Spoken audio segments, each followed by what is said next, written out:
Hi, I'm Mia Russell, Executive Director of the Friends of Minidoka. And I'm Rory Banyard, Executive Producer with North Shore Productions. And I've had the privilege of directing this film that we're about to watch about the Minidoka concentration camp. Minidoka, as many of you will know, is now a National Historic Site, and this film was commissioned by the National Park Service to better tell our story. In partnership with Friends of Minidoka, we're now engaged in producing an hour-long film for National Public Television about Minidoka. And we'll chat a little bit more about that after the screening.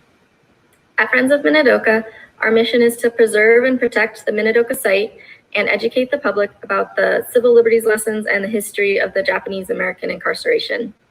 In many places, the incarceration is still a relatively unknown history, so we're excited to bring this project to life. Let's watch the film.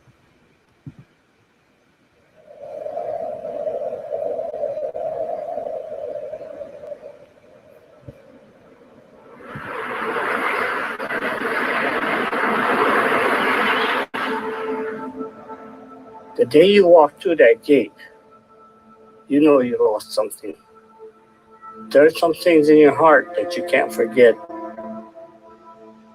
We were afraid. You look like the enemy, but we're American citizens. Imagine someone saying, you need to go to jail because you're Japanese American.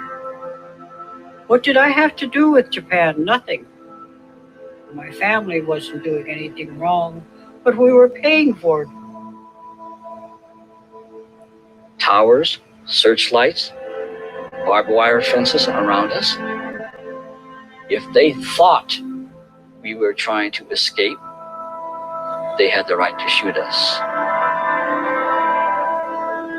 We were stripped of our civil rights. We were stripped of everything. When that happens in America, that is a concentration camp.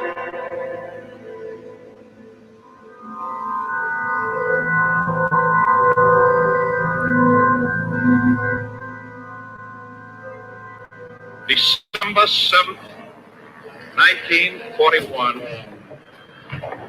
a date which will live in infamy.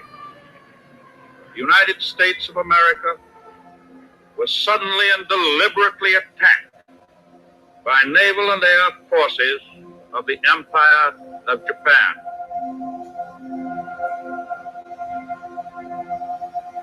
My dad had just purchased a home for $1,500. December 7th is the day we were moving in. And when that news came on, my dad's face, I just saw his face just drop. Within hours, the FBI began raiding Japanese American homes up and down the West Coast. We lived in fear because the FBI came and picked up many of the fathers of the families. When my father was taken away, I don't think our family knew anything about where he was.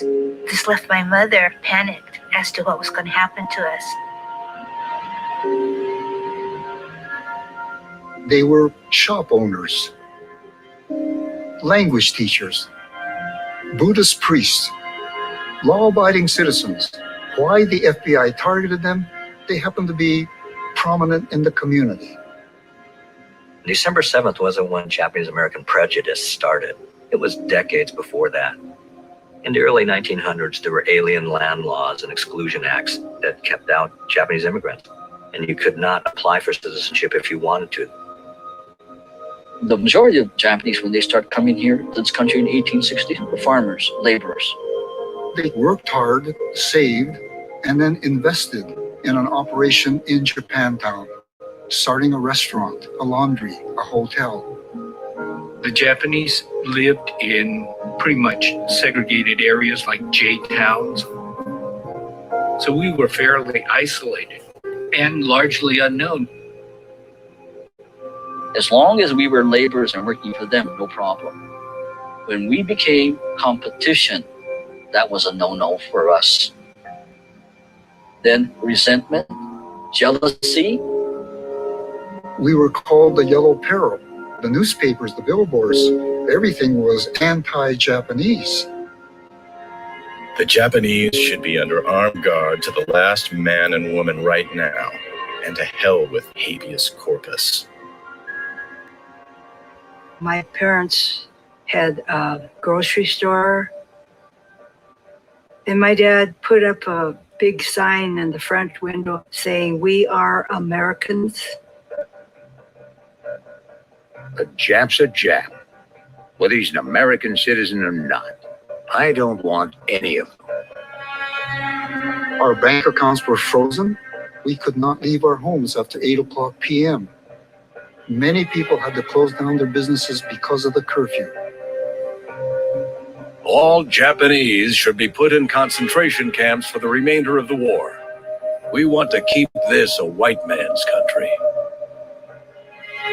The fate of Japanese Americans was sealed in 1942 when President Roosevelt signed Executive Order 9066. The West Coast commander designated the entire West Coast as a military exclusion zone, and then said anyone of Japanese ancestry would be excluded from that zone. And so you could be a newborn baby, or you could be a 90-year-old invalid. 2/3 of these Japanese Americans were citizens by birthright. With just a sweep of a pen and a couple words, you're no longer a citizen.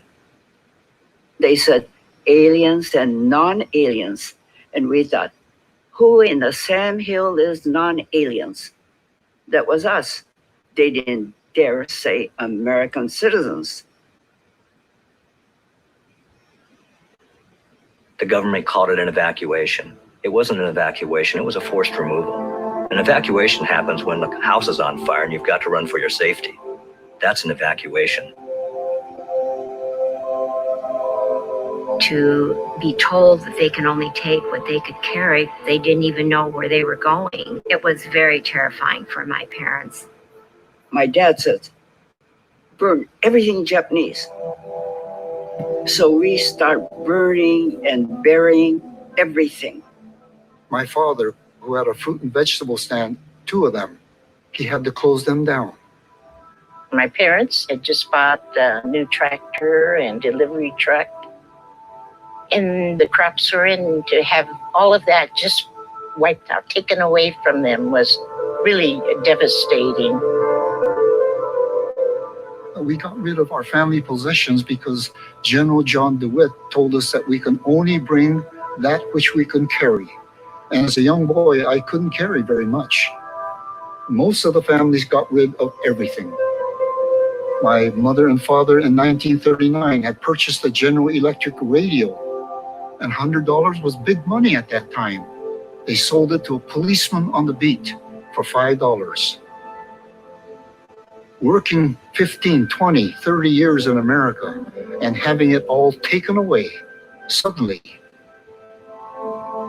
Always the questions, well, why are they doing this to us? What did we do to deserve this? And of course the answer is our face, our race. Bainbridge Island was the first community to be rounded up and incarcerated. And they had only a week to prepare, pack, and be ready to leave. Oh, it was difficult. It really was. I can't even find words to describe the feeling. You know, your home is your safe haven. We were herded onto the ferry and onto the train and never told us where we were going or how long we were going to be gone or anything. We all got numbers, and we became numbers. We weren't people anymore. We were numbers. There was nobody that stood up for us from outside of our community. If we dared to try to resist, they probably would have killed everybody, you know, without any hesitation. The government set up 17 temporary detention facilities on the West Coast. They drove us out to North Portland, and there we were in the ex-livestock yard. They're living in horse stalls, and they fully expected my grandparents to be deported because they were resident aliens. And I remember to this day the pungent odor of manure seeping through the floor, flypaper black with flies, barbed wire circling the building, army soldiers with fixed bayonet, and I, as a 9-year-old, looking at that, frightened. They were saying, well, we're putting you here to protect you from people who might hurt you. Well, why were the guns pointed at us instead of at those people who weren't trying to hurt us? One day, my father was a respectable businessman. He had a wife, a family, a car, a place in this society. He could vote. 2 weeks later, he was a prisoner in a camp surrounded by barbed wire. We got orders towards the end of August to be ready to move. And they put us on old coal trains. We were ordered to pull the window shades down. We were not to see where we were going. Headed east, that's all we knew. It was a 2-day journey. We were covered with soot. We were then ordered to deboard.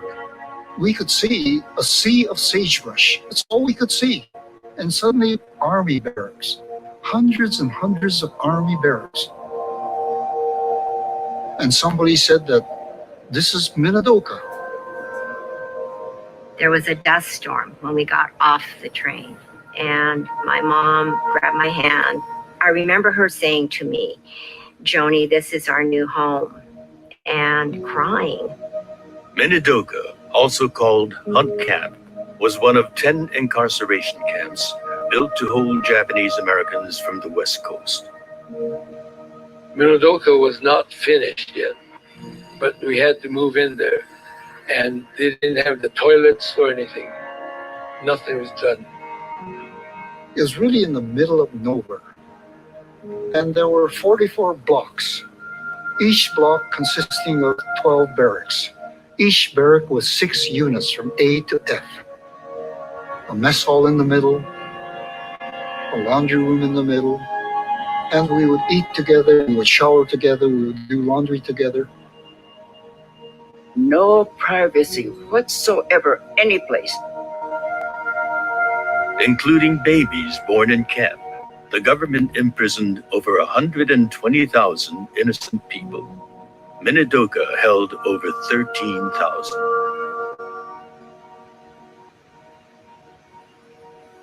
Every summer, survivors and their families returned to Minidoka for an annual pilgrimage.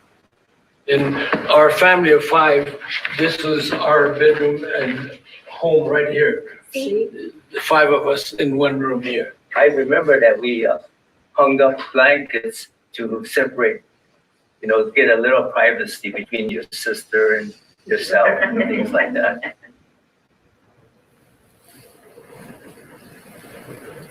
We had dust storms constantly, and we had so much dust that it would seep through the walls of the barracks.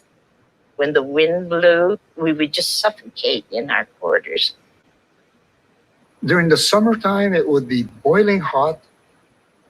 In the wintertime, we would freeze.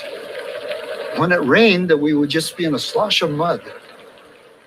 People say, oh yeah, we complained about the food, we complained about the lodging. That wasn't it. The damage was psychological. Here you were with people, all in various stages of grief. They were in anger, they were in denial, they wanted to prove their loyalty, they were grieving the loss of their lives, because their lives were stolen by the government. My father was so withdrawn, it really destroyed him. I didn't know about suicide at that time, but if there was a way, he may have ended his own life. There's that 2 Japanese word, shikata ga nai, that means it cannot be helped. Whatever that's happening cannot be helped. And gaman, bearing the unbearable. those two words we were brought up with. I was born in an American concentration camp. I've been able to do things with my life because of the strength of my parents and their values. I cannot admire more the pioneering spirit of the first generation. Amongst the hardship and the loss of freedom and being stripped of civil rights, the first generation Isays and the older Nisays tried to make it into a livable community. Everyone took a job, anyone who could work. I mean, they hired firemen and policemen. My mother was a seamstress. I got a job as a waitress. My grandpa Ozawa, he became the block captain. He recruited the people who had restaurants to become the cooks for the block. Eventually, they had schools and libraries. It was like a regular community. The mess halls would be decorated beautifully with crepe paper for special occasions, and the young adults and adults would have their dances. Let me see your batting position. No, I'm no hitter. The baseball team was terrific. We used to beat the other teams like 21-1. I hate to brag anything, but it was just all Japanese, second generation, and playing against these white kids that's 6 feet. It was a thrill. The whole idea was that we wanted to just play so that we could get out of camp. After a year and a half, the American government decided we were not spies, we were not dangerous, and they gave us one-day passes. We were able to go beyond the barbed wire. We were able to leave camp during harvest months, and we worked hard for the Idaho farmers for not very much, pay. But it was, I believe, what saved my father. In early 1943, President Roosevelt announced the formation of the 442nd Regimental Combat Team. This was to be a segregated Japanese-American unit that would fight in Europe. They recognized that they had to have a process for Japanese-Americans to leave the camps.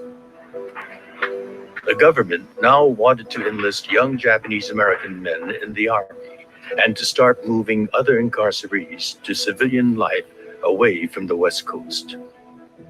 And so they came up with the idea of a loyalty questionnaire. Questions 27 and 28 were the ones that people talk about a lot. And the first one dealt with, are you willing to fight on behalf of the United States against all foes and enemies? And the second one was, do you swear all allegiance to the United States, and do you forswear any allegiance to the Emperor of Japan? How can we disavow something we never avowed to in the first place? Our allegiance is to America, and I think that many of them were insulted. How dare you ask me questions like that? I'm as good an American as you. Those who responded with anything but an unqualified yes, yes, were branded as disloyal and were sent to Tule Lake Segregation Center, a maximum security prison in California. It was quite an indignation for a lot of our parents to think that they wanted our boys after they had done all that to us. So there was quite a bit of controversy between the parents and the sons. My dad volunteered without any hesitation because he was an orphan. He didn't have to get approval from his parents. And so he, without question, decided he needed to go. It was really about family honor, about hoping that they could prove their loyalty to this country. the young man that was in our block. He was put in the penitentiary because he refused to join the army because he says, no, you take us out of our prison here at Minidoka, then I'll go and serve. People say he brought so much shame to the family, and I don't think of it that way. You know, courage comes in different forms. For its size and length of service, the 442nd would become the most decorated unit in American military history.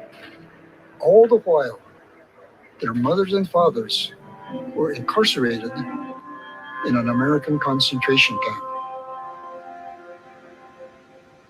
Two of my brothers left camp to join the 442nd. And my brother Masaru was killed in action in Italy 2 weeks before Germany surrendered. These young men at Minidoka were really celebrated. They were thought of as heroes. Their names were placed on an honor roll. The loyalty questionnaire marked a turning point. Individuals and families could now apply to leave camp for school, work, or resettlement away from the West Coast. But by December 1944, there were still almost 8,000 people incarcerated at Minidoka.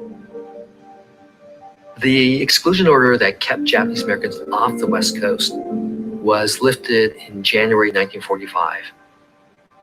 We were given $25 and a ticket back to Portland, or wherever we came from. My mother used to tell me they took us there and we didn't want to go.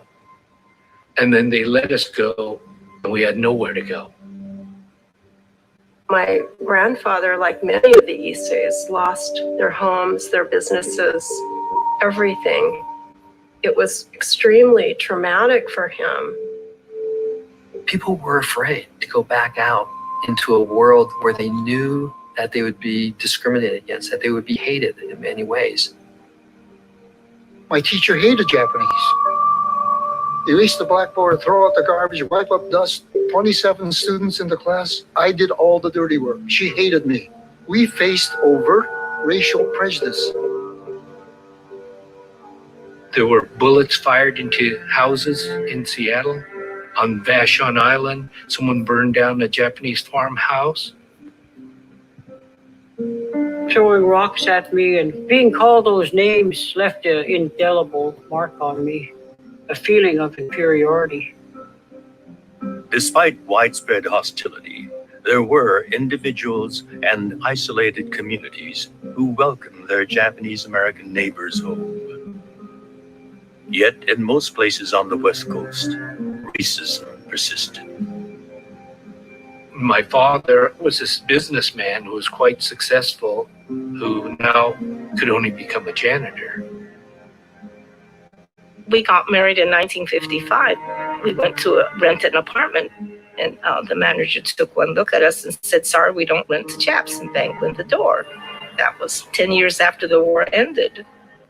My parents are the generation that went through the Depression, went through the relocation, and then went through the closing of the camps. So they basically started over 3 times. This is why a lot of the old folks, they were depressed. It was like a rape of a community. And we behaved like victims. We were in denial. We were silent. We were angry. We committed suicide. It was something that we kind of shut out of our life because it was more merciful to us to forget than to talk about it. Within the community, there was a sense that we could be taken again. So do not call attention to ourselves. Do not do bad things, or we all could be taken again. My parents, they never complained about anything. I don't know what they were feeling, really. I didn't hear a word from them. We didn't talk about it for 40 years. Imagine.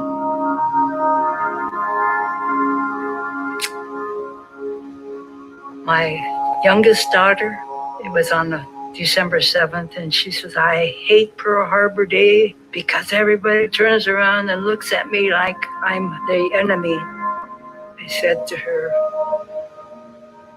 honey, your daddy was a World War II hero. And she said, I thought he fought for Japan.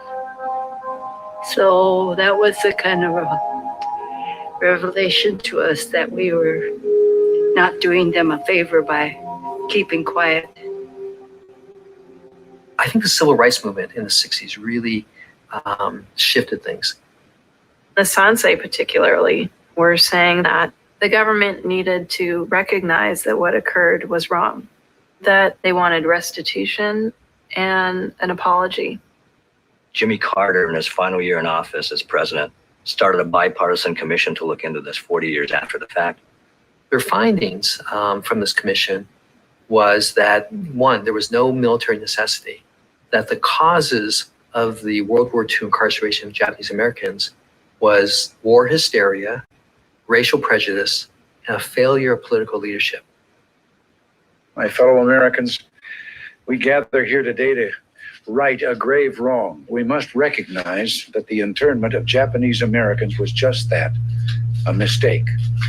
For throughout the war, Japanese Americans in the tens of thousands remained utterly loyal to the United States. Ronald Reagan signed into law the Civil Liberties Act in 1988, and it was the official apology and first step toward reparations to survivors only of this tragedy. 3 presidents signed letters of apology, and we got $20,000 each if you were alive when the act was passed. When that came out, all our parents had died. They're the ones that should have got that money. But most of them all died, and we benefited by it, which is not right, because they're the ones that suffered. For most, the money wasn't even the issue. The apology was much more valuable. It really helped me heal. It was like we were finally part of history. Americans have to understand that freedom is very fragile. It's never to be taken for granted. I remember on September 11, 2001, watching the news, and I'm hearing this is our generation's Pearl Harbor. And the first thing that went through my mind was, I hope not. People used to call me names just on the street, and no one spoke up for me. No one said, hey, you can't call that kid that kind of name. That's wrong. And so the whole notion was, it's okay. It's okay to call these people names. That's the situation that's been created for Muslim Americans today. We, the Japanese, are not going to be taken again. That's done with. But other group will be taken for a different reason to a different place that's essentially the same. When you see the injustice happening, you need to stand up. When you see someone being called names in public, you need to stand up. The wrongs of the incarceration will be perpetuated unless we do things to prevent it. Now that I've told you my story, you have a piece of that legacy to stand up. You have a piece. And should it happen again, you cannot claim ignorance. You can either say, yeah, I'm for that, or no, I'm not. And I'm hoping that reason will rule, and they will see that injustices hurt us all.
We hope you enjoyed the film. Please stick around for a live Q&A with survivors of the camp in just a few minutes. But first, we just wanted to chat a little bit about the extended version of the film that we're currently working on. So we filmed over 30 interviews with survivors and their descendants. And when we put together our first edit for the film, it was over 48 minutes long, I believe. And we had to lose just a ton of great content and insights to make this half-hour version. So we really wanted to give the story its due and also bring it to a larger audience, which is why we've engaged in this public television film. And we also really wanted to draw a strong connection between the human rights abuses that we're seeing today and the incarceration experience in World War II. And we've been able to film some great scenes of protest with Syria for Solidarity and others that will help make that connection for viewers. And we're very grateful to Friends of Minidoka for partnering with us on this project and helping to make it a reality. So a big part of the mission at Friends of Minidoka is education, and we knew that this film would be a great tool for getting this history into classrooms nationwide. So we'll also be enrolling a curriculum package to accompany this film, which will consist of free online lesson plans based on 4 additional short films, primary resources, and activities that meet core curriculum standards for middle and high school students. So we're heavily into post-production on the film with the goal of distributing it early next year. To learn more about our project, please visit the website, minidokafilm.com, where you can sign up for updates and support the project. And now let's hear from 2 of our survivors who will be available to answer your questions.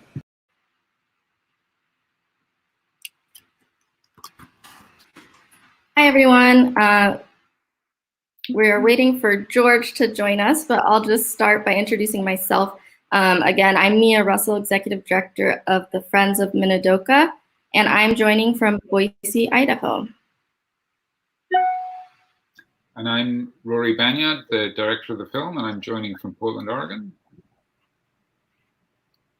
And to my left is George Nakata, also joining from Portland, Oregon, who you saw in the film.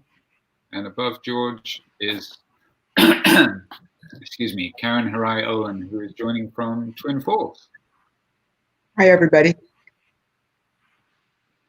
And Karen, as you saw with her really cute baby pictures that were in the film, was born in Minidoka. So maybe to start off, George, can you tell us what you were 9 years old, I think, when you were incarcerated. Can you tell us what your dominant memory of Minidoka was? Well, spending 4 years behind barbed wires, of course, is an indelible experience. Even at that young age, you know when you're stripped of freedom, you know that something's wrong when you face barbed wires and guard towers. So it was quite an experience, both at the Portland Assembly Center as well as incarcerated in the Minidoka camp. And can you tell us a little bit about what it was like, what the post-war years were like for you? What was it like to get back to Portland? Well, in my case, when we arrived back in Portland, we lost everything. We no longer had our home in Japantown, so we became migrant workers. We picked berries and beans for our very survival. My father had 3 businesses prior to World War II. He was now reduced to making mashed potatoes all day long.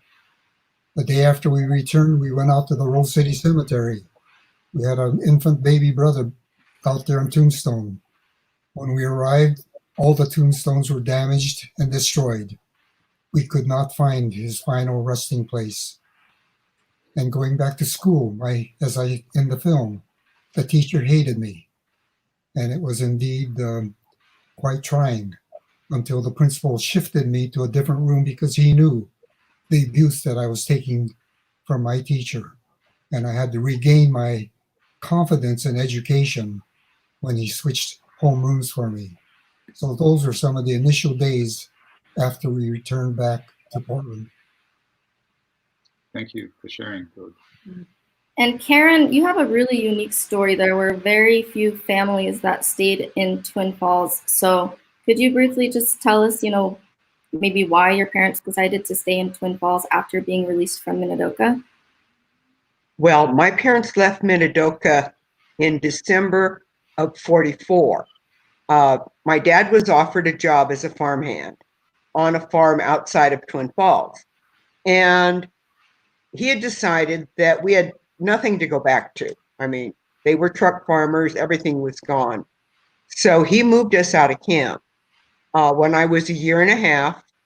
And I had no idea growing up and going to grade school what Minidoka was about. I had no idea the kind of trauma that it inflicted on my parents because they covered it up, you know. Japanese way, you don't talk about bad things. You don't teach your children your bad experiences.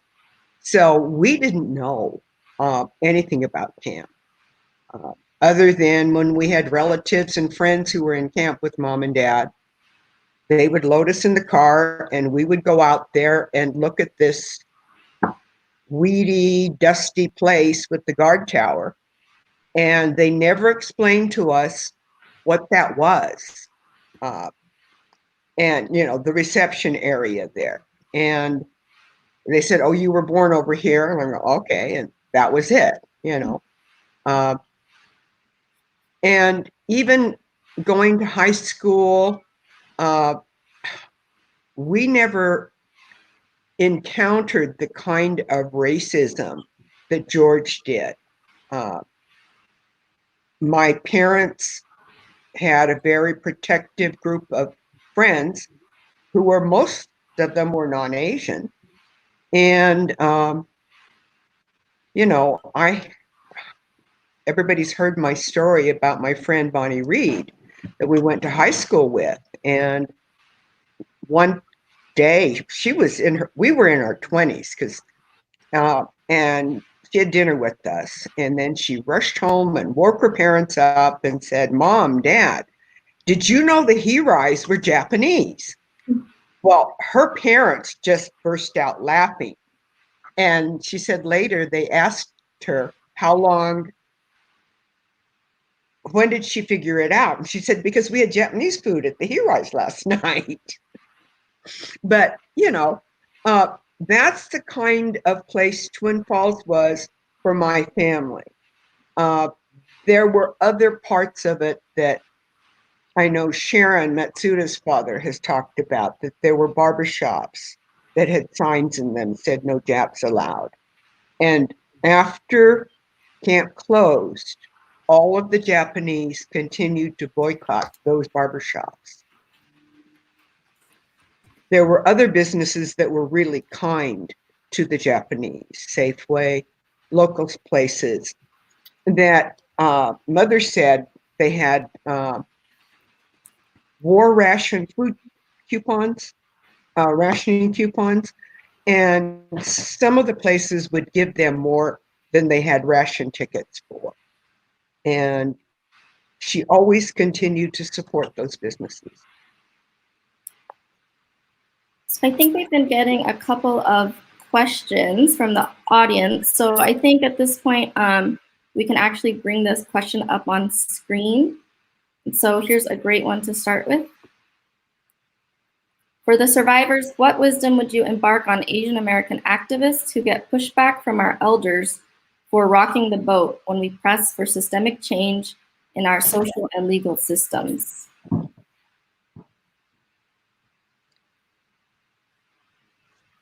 you have any thoughts to share on that one?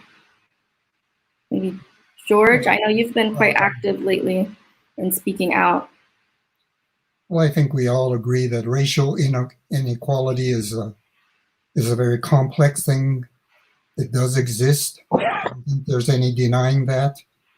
I think we have to go back to the basics. In the first few paragraphs of the Declaration of Independence, it says all men are created equal. And yet we have not followed that. And I think it gets down to tolerance. It gets down to understanding. It gets down to our own shift in our own personal conscience. And there may be 330 million people in the United States. And I think each one of us has to dig deep and change our own beliefs and believe in the fact that all men are created equal. And that's not a very easy thing to do, individual conscience, and to change our own inner behavior. And I see that playing out today in protests and so forth. So it's indeed a very complex situation, in my opinion. I think that I need to comment. I think that if it hadn't been for the Sansei and some very progressive Niseis, there would not have been redress. In some ways, I think the Sanseis gave the Niseis permission to say, hey, this was wrong. I don't know that the Niseis would have done that on their own. I know I was in Los Angeles when the redress started, and there was not any opposition from the Niseis. Once the Sanseis started making efforts to get the redress rolling. But I don't know that if the Niseis would have done it on their own. Well, my take is a little bit different. I was personal friends with Minoru Yasui. He was one of the champions for the entire redress movement. And it was not so much the redress in of itself. As the gentleman in the film mentioned, it was the apology. It was the United States of America taking a historic move and actually apologizing to a small ethnic group of Japanese having been incarcerated, not for military necessity, but because of our race.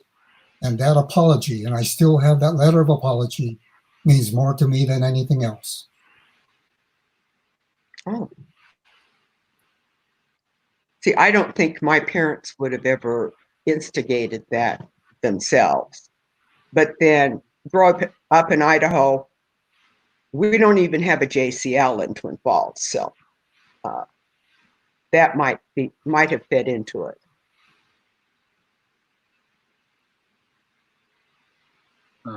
We have a question from Corey Shiozaki, who wanted to know if anybody at Minidoka was shot by the MPs like they were at Manzanar, and I believe the answer to that is no, but perhaps Karen and George, you'd like to talk about the difference between the camps as you may have experienced it or heard about after the war,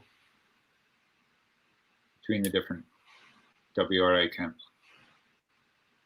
Well, I think all the camps were similar in a way, and yet they were different. For example, Tule Lake, a lot of people that answered no to the question number 28 were sent to Tule Lake, a far more disciplined camp. We had armed guards. We had 8 guard stations there in Minidoka with armed bayonets. 2 of them, I believe, had machine guns. So we, as young children, were told never to go even close to those guard stations. And it was very frightening to spend those early days. And as mentioned in the film, they decided after a period of time that we Japanese were not spies. We were not dangerous. And they did give us one-day passes so that we could go beyond the barbed wires. But going beyond the barbed wires is nothing exciting. There's nothing out there but a sea of sagebrush. And all we could do is hunt for greasewood, because we're looking at coyote caves and rattlesnakes and scorpions and ticks. It was a wild, wild place. Today, there's farming there. But when we were there, it was a North Canal off of the Snake River. It was a wild, desolate, dry place. But in terms of the security in Minidoka, we did not have any kind of shooting that I am aware of. See, I have no memory of anything because I left when I was 1.5 years.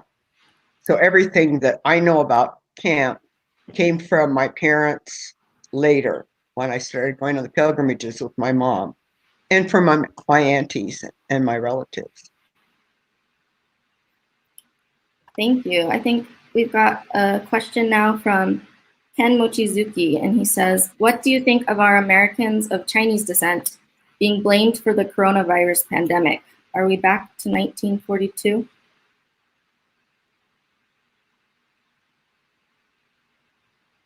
Well, the Japanese culture is not a demonstrative culture. We don't march around with megaphones and signs. However, we can understand the protests that are going on today.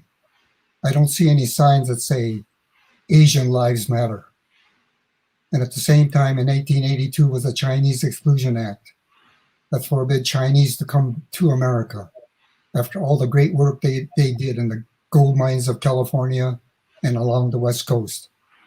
So they have certainly taken their share of abuse when you really dig down to an American history. And it's a shame that our education system really doesn't detail out the details of our indigenous people, too much about slavery, about the incarceration, exclusion acts. And so I would hope that in the future, our children and our grandchildren would have the type of education that really teaches them true equality and diversity that they are not taught in schools today. That's my hope. And that's a great, oh, go ahead, Karen. No, I think that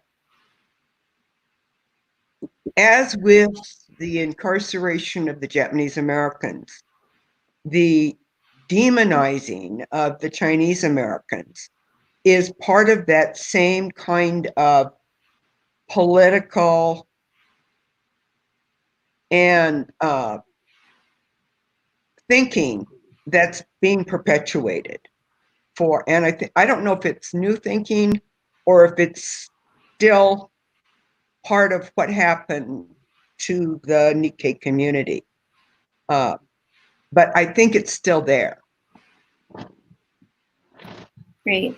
I actually have, before we move on to the next question, I just wanted to speak to George's point that we really do hope that we can create change by having this history taught in schools. You know, I grew up here in Idaho, 2 hours from Minidoka, and I didn't learn about it until I went to college in Southern California.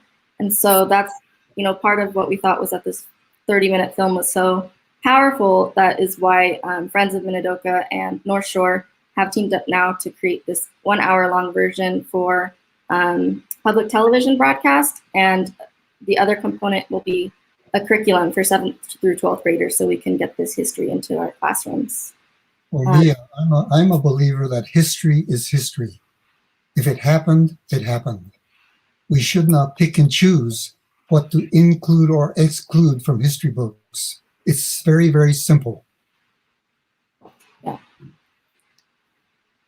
Well, we've got a question for Rory from Christy, and it says, does Rory have any personal connection to Minidoka? And if not, what compelled him to become involved with this film? When we started this project, I did not have any personal connection to Minidoka at all. I'm actually first generation immigrant myself and originally from England. But I've lived in Portland for a long time and have made films about other civil rights stories. And I just thought this was such an extraordinary story. And I think one that, and I've sort of confirmed this as through the process of making and showing the film to non-Japanese Americans and friends, is that it's a story people think they know, but they don't really understand the depth of it and the impact and the multi-generational impact, and they're horrified, you know, once they understand how terrible it was. So I think it's I really wanted to make it because I just thought it was a extraordinary story and a very important story that, you know, each generation needs to hear fresh as they're growing up, and to be able to tell it in the words of people who lived it was an amazing privilege, and to get to meet George and Karen and all of the other great storytellers you saw in the film, and for them to be kind enough to share their stories with us was really a wonderful privilege. And yeah, I was very, very glad to very, very glad to have the opportunity to make a film. Great. We have a question from Melissa, and it says, what role would you all like to see young adult Japanese Americans play in continuing to share these stories and continuing to strengthen the Japanese American community?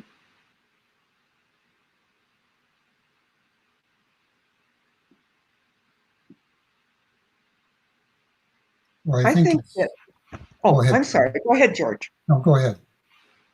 I think that it's important that the Yonsei and the Gosei understand the political climate, but also the effects of the incarceration on the Issei and the Nisei. Because the Isseis never got to realize any kind of redress.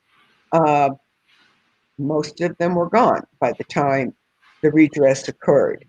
But I think that it's important that they learn about that and figure out ways and do things that prevent it from ever happening to anyone else. Well, in simple terms, I feel that the Japanese Nisei, like myself, are very proud of the Issei, the first generation, who pulled up their roots, came here, were pioneer immigrants, took all the abuse and the discrimination, and still were good citizens. My mother and father, when they applied for citizenship in 1952, took the test, and they didn't speak fluent English, became great citizens. They voted in every election thereafter. They were model citizens, and they taught us, as the film mentioned, shikata ga nai, gaman, gambatte, never give up. And it's that kind of spirit that I hope the Sanseis and the Yonseis, the future generation of Japanese Americans, will carry on into the future. That's my hope. Great.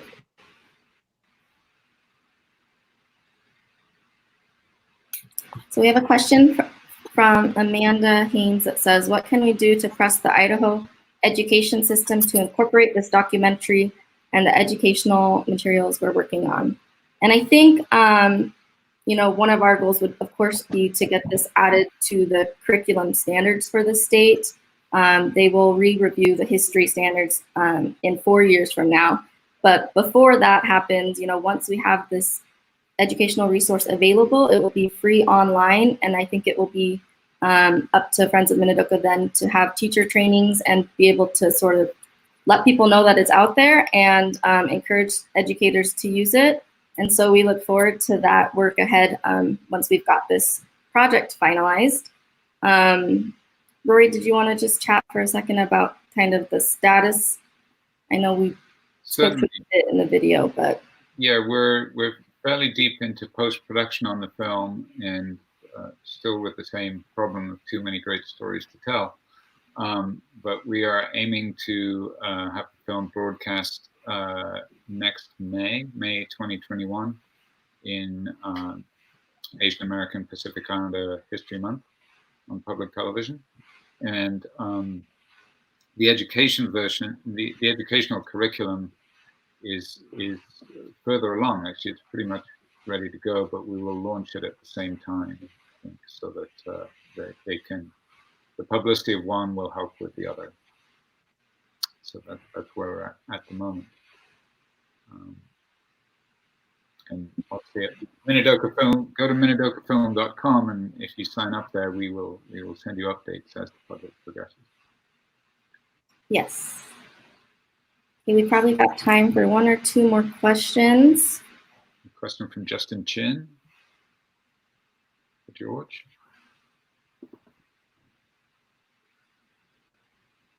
So for George, what would K through 12 content look like to educate students about the Japanese incarceration and how it is an extension of Yellow Peril? I'm not clear. Say that again. What would K through 12 content look like to educate students? So I think if we had our way and got this in the classrooms, what would your dream be for the students to learn about the incarceration? Well, I think if they learned what the entire experience was following World War II, how a nation can panic, and what 4 years behind barbed wires are like, and what we endured and went through, I think if they understood that, just to give you a couple of examples, there were 120,000 Japanese incarcerated in 10 different camps. And we were given no trial. We had no due process. We were incarcerated for one reason, because of who we are. That should never happen in the United States of America. So the constitutional words are very good words, but they become hollow when they are not implemented. And it's those principles that I believe that future generations should learn, understand, and implement. Simply put, that's my feeling. Well, I think we're all in agreement there. Thank you. We've got a question from Derek, and I'll ask Karen, can you share any happy stories that your parents shared with you from the hunt camp? Oh, Derek is my nephew. I emailed this to all my relatives, friends, my whole address book. Mom and Dad used to talk about being able to interface with their friends. And also, the Ozawas and my parents were in the same barrack. And Dad would talk about he and his brother, George, and two other people bought a car for $100, I think, total. And they used to go to Cascade, where the lumber mill was, because a lot of the people from Washington, including my father and my grandfather Ozawa, had worked in logging camps, lumber camps, and Grandpa Ozawa took a group of people up to Cascade to work the lumber yard there.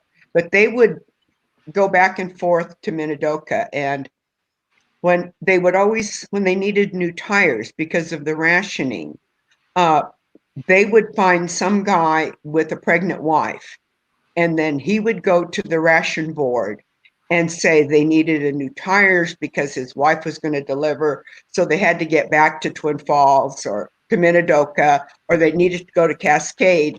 And I said, but Dad, how did you find these people? And the reverse racism, he said, they don't remember us. We all look alike. And he said, so we could take the same guy twice and they wouldn't know. I said, but they had your names. And he said, we didn't worry about that. And so those are the kind of things. My dad spent time outsmarting the system. He was also able to leave the camp every day because he ran the trucking. So after I was born, Mother needed a double boiler. So he would wander around somewhere to a hardware store and get a double boiler for her. Or if she needed, they wanted a pan to be able to cook rice in their unit. And so he found them that. So those are the kinds of stories that my dad would tell about camp. Great. Okay, I think we've got time for one last question. We're just about done, but we've got a question from Ken Mochizuki, and it says, would you agree that the Issei mothers don't get enough credit for holding families together during the war? So maybe, George, you could reflect on your mother. Yes, I really cannot say enough about the Issei. They were not tall in stature, but they understood the American dream. And even incarcerated behind barbed wires, they never forgot that dream. I don't think they ever lost confidence in the principles of America. And they passed that on to us in our daily lives. And so my mother, I remember her so well. there in camp, teaching us little lessons of life. And after we came back from camp, telling us to hang tight even if things in school were different. A lot of prejudices that we faced. And we all of us in East Bay owe a great deal to our East Bay parents, that unforgettable, indelible kinds of memories. Thank you. Last thing to speak on, Patricia asked, will the full interviews eventually be available online, like through Densho? Rory, do you have any plans? I believe that they'll all be archived with the Park Service. And I believe they will also be archived with Densho. So the answer is yes, eventually. Great. Yeah, we will get there. Okay. All right, everyone. Thank you so much, Karen and George, for your time this evening. Thank you, everyone, for joining us to watch the film and ask your questions. And I'll just remind you to check out minidokafilm.com for more information. Sign up on our mailing list, and we'll keep you posted for the next steps and when our hour-long extended version is available. So, thank you, everyone. Thank you.